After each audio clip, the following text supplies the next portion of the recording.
Let's bring you this now. The Department of Agriculture, Land Reform and Rural Development has released the draft of a cannabis master plan.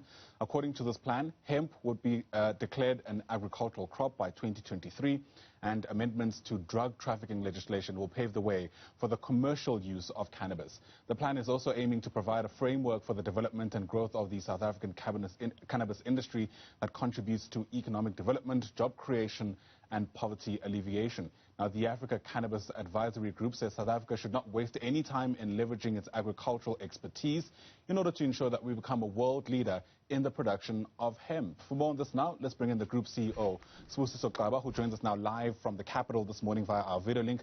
Sibusiso, great to chat to you. Thanks so much for making time for the AM report. So, as I mentioned, the plan is meant to provide some kind of framework to usher in a path of the use of cannabis commercially speaking. Does the plan itself leave your spirits in high hopes that we'll get to where we need to? Hi, Anda. Thanks so much for having me on the show this morning, and good morning to all your viewers. So I think in a nutshell, the plan is one that gives us a lot of encouragement in terms of how government is framing and looking at this opportunity. Cannabis is an extremely multifaceted crop with applications across healthcare, wellness, industrial materials, just to name a few. And so the draft master plan that has been presented and the engagement that government has had to date with industry has been very encouraging in that it considers all of cannabis's commercial applications and then begins to put together framework under which business, government and labor can begin mobilizing collectively to ensure the successful establishment of this industry. Right. As things stand, my understanding is that cannabis seeds are an illegal commodity, but you can actually grow cannabis in your farm. There's an obvious disjuncture in that, and I imagine that's a good place to start. Exactly. So I think one of the biggest challenges that South Africa has had with regards to the cannabis industry is sort of how disjointed some of the developments have been. You know, for example, in 2018, the Constitutional Court ruled that cultivating and consuming cannabis in a private space was a constitutional right.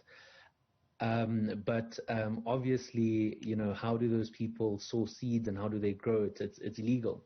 And so South Africa's cannabis industry is awash with contradictions and elements that make it extremely difficult to navigate, and hence the reason why industry has been pressing government so hard in order for them to create frameworks that actually make sense both from a consumer perspective but also sort of an industrial or commercial corporate perspective and community perspective as well. So these are some of the issues that need to be ironed out with pretty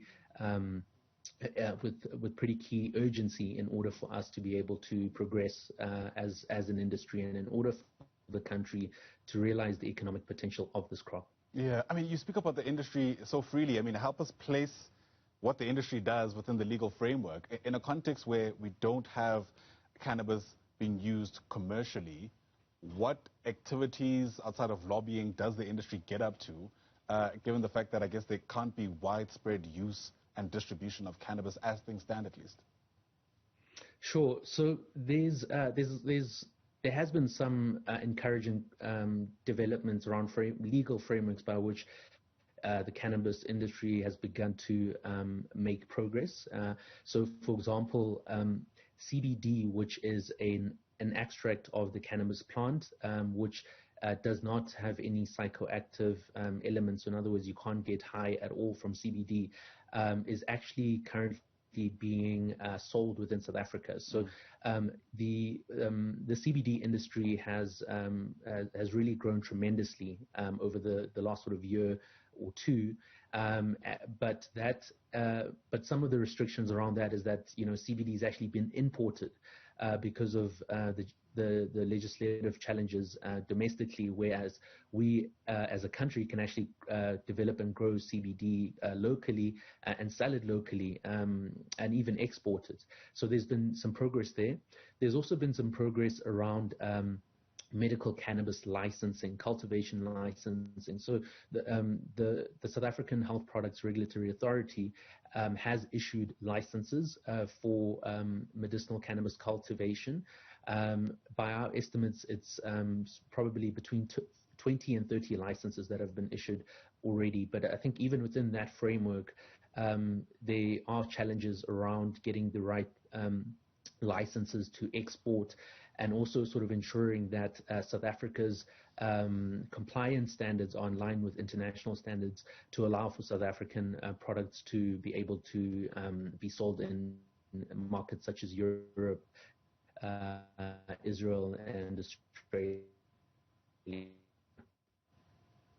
Oh, all right. It appears that we're losing our connection to you there, Sibusiso. So I'm going to try and see if perhaps our colleagues can try and ensure that we have a bit more of a stable connection to you. I'm told that is the case now. So if you can hear me, I've always had the perception that actually, without giving away a lot about my position on this, it almost feels like cannabis has a bad rep, right? And it's mostly in instances where it's just associated exclusively with getting high and then getting up to dodgy dealing. But there's a whole lot more use to the plant itself, right?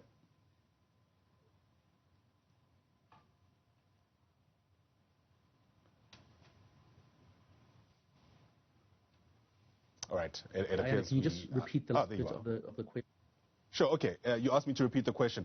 Essentially, I'm trying to allude to the many uses of cannabis. My perception has always been that the plant itself has just had a bad rep because it's associated with getting high and getting up to dodgy stuff. But, yeah, of course, there's a whole lot more to it than just that.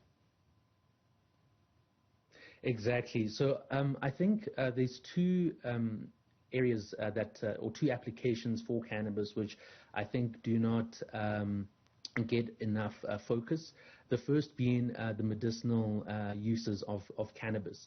So cannabis has got extremely compelling anti-inflammatory and pain management characteristics, which has a broad application across medical ailments and conditions such as cancer, epilepsy, MS, and the like. Secondly, probably the least understood aspect of cannabis is its industrial uses. So the cannabis fiber is the strongest plant fiber in nature, and has actually been used for over 10,000 years across human civilizations for developing everything from ropes to textiles to cosmetics to food and so forth. In fact, industrial hemp, which is a subsect of cannabis, has over 25,000 proven uses in industry. And so we, as Africa Cannabis Advisory, spend quite a bit of time and energy trying to educate different stakeholders around the broad range of applications that cannabis offers us. So with the master plan, or at least the draft master plan now out, what happens next?